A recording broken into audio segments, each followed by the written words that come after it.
Hey there, guys. Lisa here. So we're on to part 3.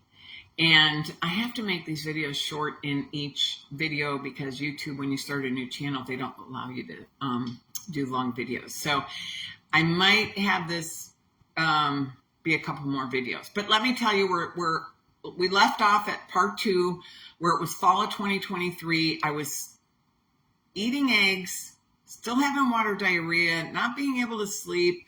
I was having endotoxicity at night, wasn't sure why I wasn't feeling good, and no doctors could help me. Nobody knew what was going on, okay? I remember in December of 2023, laying out on my couch, felt like I was going to die. I felt sepsis. I felt literally like I was so sick, and I didn't know why. However, I was early on when I was in Dr. Pompa's program, they alluded to mold exposure. And I didn't know what that meant. I had no idea other than the fact that maybe in 2019 I was exposed to mold, but why am I still having problems? We took it out. We cut the drywall out. Well, they didn't really answer the question because we never got past the point of how sensitive I was to their supplements, and I had to fire them and move on. So finally in January, I hired Parsley Health, and I had a DO there, and this DO tested me for mycotoxins, which are the offspring of mold. So mold spores will spew everywhere. They'll be in the dust. They'll go up into your airways in your house and come out your air conditioner and your heat in your ducts, your air ducts. Oh my gosh, the things that I learned.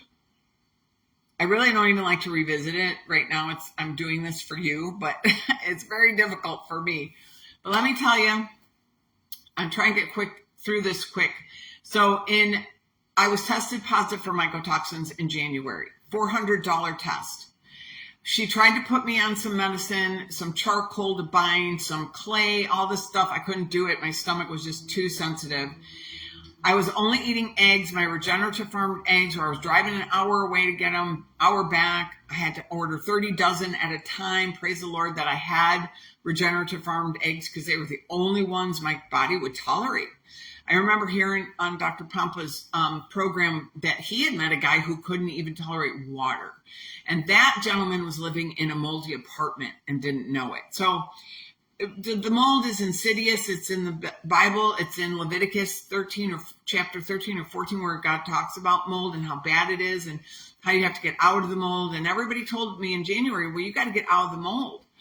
Well, where am I supposed to go? Like, this was a whole nother set of problems. So we're not going to go too far into this now, but I just kept getting sicker. And once we found out I tested positive for mold, we hired somebody to come out and test the air, went down to the basement. Yes, there was black mold in my basement. There was all kinds of stuff because it's more like a cellar. There was stuff down there that got wet that was moldy, and our pantry was moldy, and I was just continually being contaminated, and the mold was growing.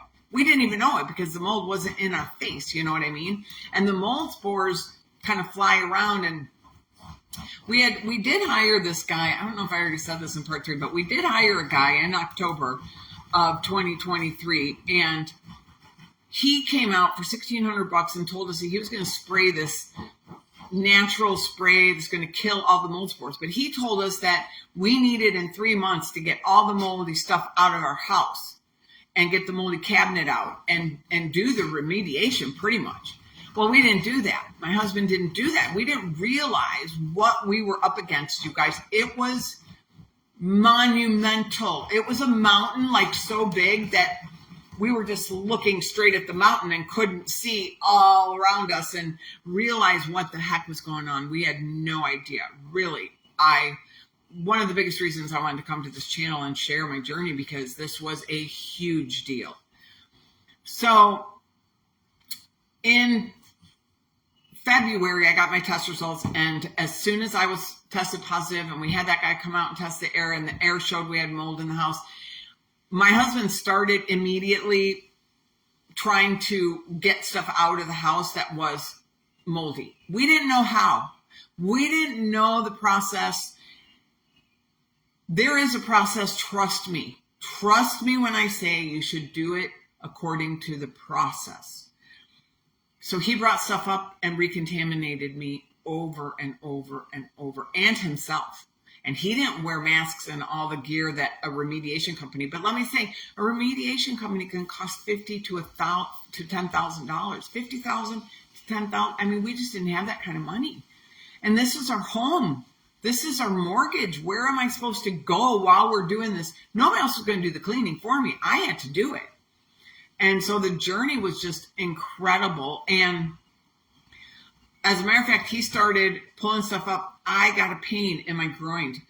I was walking my dogs. I thought maybe I pulled a muscle. It turned out that was like on Monday. By Thursday, I was in the ER. I was in the emergency room in excruciating pain, couldn't squat down to go potty or anything. Nobody knew in the ER why I was having this problem. They had to shoot me up with drugs and Valium and all the things. They did emergency MRI. They were going to wheel me into spine surgery. They had no idea. I did not go into spine surgery. I mean, it was mycotoxins. I talked with my DO and she said, yeah, you were toxically exposed and it's poisonous, can make you sepsis. I don't know if carnivore saved me from being so sick that I died. I don't know. It's the only thing I could say. But I remember thinking he wanted me to stay in the hospital. And I said, well, you don't have my eggs here. I can't eat anything you have. I have to have my eggs, my regenerative farm eggs. So anyway, I'm going to end this video before it gets too long and YouTube doesn't let me upload it. But I'm going to carry on with the next conversation. See you in a minute.